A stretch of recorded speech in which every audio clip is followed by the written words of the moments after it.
ಮಧ್ಯಾಹ್ನ ಅಗ್ರವಾರ್ತೆಗೆ ಸ್ವಾಗತ. ನಾನು ಶ್ರುತಿರಾಜ್.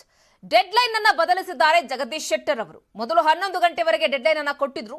ಈಗ ಸಂಜೆವರೆಗೂ ಕೂಡ ಆ ಗಡುವನ್ನ ಎಕ್ಸ್ಟೆಂಡ್ ಮಾಡಿದ್ದಾರೆ. ಸಂಜೆವರೆಗೂ ಕೂಡ ಕಾದ್ ನೋಡೋಣ ಅಂತ ಹೇಳಿ ಶೆಟ್ಟರ್ ಅವರು ಇದೀಗ ಹೇಳಿಕೆಯನ್ನ ಕೊಟ್ಟಿದ್ದಾರೆ. ಈಗಾಗಲೇ ಸರ್ಕಸ್ ಮೇಲೆ ಸರ್ಕಸ್ ಮಾಡ್ತಾ ಇದ್ದಾರೆ ಬಿಜೆಪಿ ಪಾಳ್ಯದಿಂದ. ಈಗಾಗಲೇ ಕೇಂದ್ರ ಸಚಿವ ಪ್ರಹ್ಲಾದ್ ಜೋಶಿ ಅವರು ಬಂದು ಚರ್ಚೆಯನ್ನ ಕೂಡ ಜಗದೀಶ್ ಶೆಟ್ಟರ್ ಅವರ ಜೊತೆಯಲ್ಲಿ ಮಾಡಿದ್ರು.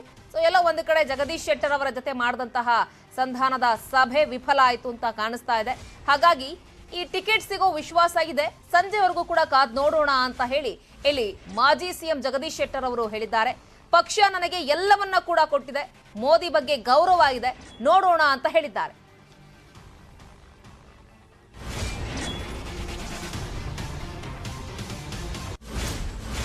ನೋಡಿ, ಅಧಿಕಾರದ ಆಸೆ ನನಗಿಲ್ಲ, ಸ್ವಾಭಿಮಾನದ ಪ್ರಶ್ನೆ ಇದು. ಸ್ವಾಭಿಮಾನಕ್ಕೆ ಗೌರವ ಸಿಕ್ಕೇ ಸಿಗತ್ತೆ ಅನ್ನೋ ವಿಶ್ವಾಸ ನನಗಿದೆ. ಟಿಕೆಟ್ ಸಿಗದೆ ಇದ್ರೆ ಮುಂದೆ ನೋಡೋಣ, ತೀರ್ಮಾನಿಸೋಣ, ಏನ್ ತೀರ್ಮಾನ ಮಾಡಬೇಕು ನಾನು ಸಂಜೆ ಮೇಲೆ ಹೇಳ್ತೀನಿ ಎಂದಿದ್ದಾರೆ. ನನ್ನ ಹೀರೋ ಮಾಡಿದ್ದು, ಲೀಡರ್ ಮಾಡಿದ್ದು ಜನರು. ಹಾಗಾಗಿ ಸ್ವಾಭಿಮಾನಕ್ಕೋಸ್ಕರ ಸ್ಪರ್ಧೆ ಇದು. ಅಧಿಕಾರದ ಆಸೆ ನನಗಿಲ್ಲ, ನಿಮ್ಮ ನೈತಿಕ ಶಕ್ತಿಯಿಂದ ಇಲ್ಲಿವರೆಗೆ ಬಂದಿದ್ದೇನೆ ಅಂತ ಹೇಳಿ ತನ್ನ ಕ್ಷೇತ್ರದ ಜನರಿಗೆ ಈ ರೀತಿಯಾಗಿ ಹೇಳಿಕೆಯನ್ನ ಕೊಟ್ಟಿದ್ದಾರೆ. ಡೆಡ್ಲೈನ್ ಅನ್ನ ಅಂದ್ರೆ 11 ಗಂಟೆವರೆಗೂ ಕೂಡ ಡೆಡ್ಲೈನ್ ಅನ್ನ ಕೊಟ್ಟಿದ್ರು ಇವತ್ತು.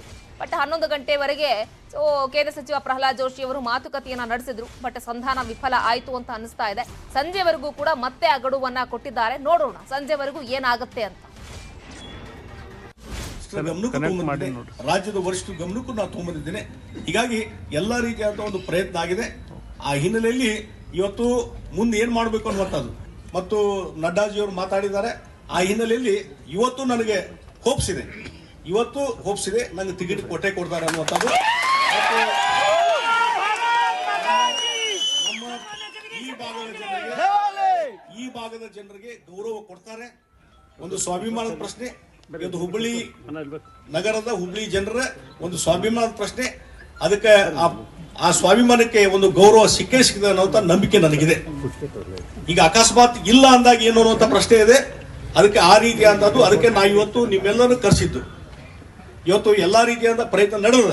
ನನಗಿನ್ನೂ ಹೋಪ್ಸು ನಾನು ಕಳ್ಕೊಂಡಿಲ್ಲ.